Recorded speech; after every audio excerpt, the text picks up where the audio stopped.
Hello, and a massive hello to everybody. Hope everybody's having a great weekend, wherever you may be, whatever you may be doing. 4th of September 2016. No trade calls, no recommendations. Everybody sponsor their own stuff. We're here for educational purpose only. So, what's going on, guys? As we head into this week, which pretty much could be dubbed a central bank week, right? Because we have a lot of interesting things on deck, right? So apart from some interesting data points like, the services PMI on Monday out of the UK, we've got BOJ Kuruda speaking in the overnight session on Monday, basically.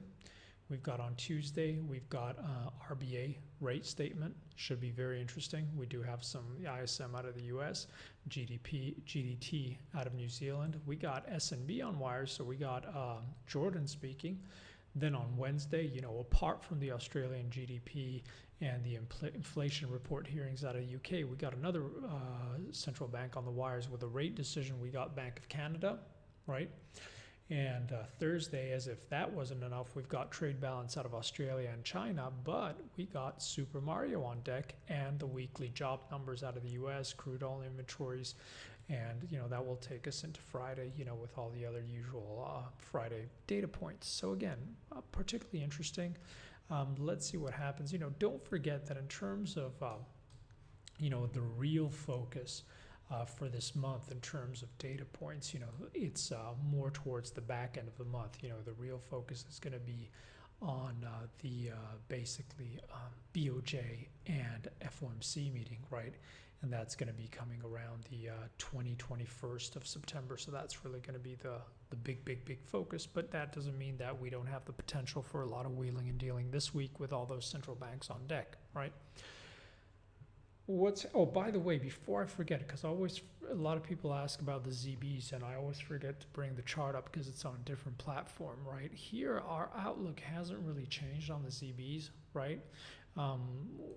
We've been looking for a correction here after we got this aggressive move down, right back down underneath the 70 mark. Again, we consider that a swing high. We'd actually called for this to be a big swing high. Obviously, we got a decent retracement, but that didn't work out. And then we called this failure up here as the next swing high. So we think that the healthy move here is for off that, especially now that we've broken outside of this range, is to see the market try and make its way back into the 162 mark, 162.50. And this is going to be a really important area, right? Now, if this holds, then what our outlook is going to be is for potential for the, if you want to call it, the madness to continue, right?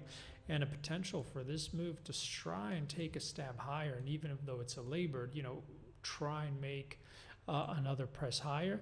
And if this doesn't hold, then we would be looking for what we consider a much healthier correction, a much nicer outcome for the way we're positioned would be for a move back into the 152s. But all those are very big term, longer term discussions here. I think the focus is, especially as any rallies going into the week into those 71s get sold, we'd still be looking for this to try and make its way back into the 76s and then slowly make its into 166 and then make its way back into the 162s. Okay, so in terms of the other charts, again, we do have RBA on deck. So RBA, no big change.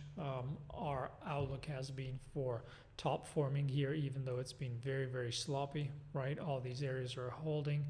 You see all the rallies are getting sold particularly hard here on any count of bounce, right? So that hasn't changed. For us, this is in play. Once we came back down, we said you really had to respect, the action here, and this is probably an area where we could see a little bounce at the 100 DMA. And now the focus is going to be on the RBA. So what are they going to do? Now, I think this is the last meeting with the current governor, so chances are maybe they might not do anything also ahead of BOJ, ahead of the Fed, so might be a little bit cautious. We think that any kind of rally here that doesn't get real traction is probably going to get sold into, the same way the past corrective attempts to move higher have been sold into, with the market unable to find new buyers at highs and this to continue lower. So right now, in terms of pivotal level for the week, we consider these 75.30 is pivotal. Daily closes below. We'd expect the market to try and take a stab at this 200 DMA, so that means moving back below the 74 marks. Daily closes below there, then we would expect 71s to come into play. And any rally here, we expect sellers to come in and try and cap this at those 76.20s. But really, don't be surprised if you see a lot of choppy action. You see there being a lot of wicks here all over the place. So the same way we've been discussing about Kiwi, it's really important to understand that a lot of these plays are on day close. Don't be fooled by what we actually print intraday in the chop. It's how we close the day. So it's really not a market where you'd want to go chase Momo aggressively. Okay. Gold, what's happening on gold? We discussed this last week too in the live session, and we said as far as we're concerned, we think the risk reward is for a move to the upside. Not particularly huge move, but we felt that, as long as this support held here, it made sense to try and play for a move back into this 50, possibly even higher. So again, we'd expect a lot more choppy action.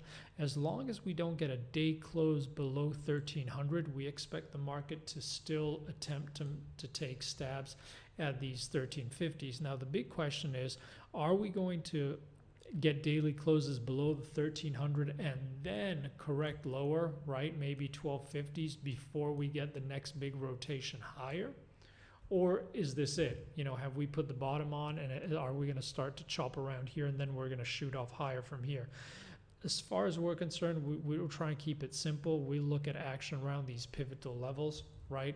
And for now, the two big levels, pivotal levels we're stuck around are the 1350 and the 1300. So bull bear lines for daily closes above below. So above 1350, very, very bullish on a move back into there, and sold. We expect it to retrace back down 1300 into this. If it can't break, we expect it to pop. If it breaks, we expect it to puke back into the 1250. So we're using those as levels.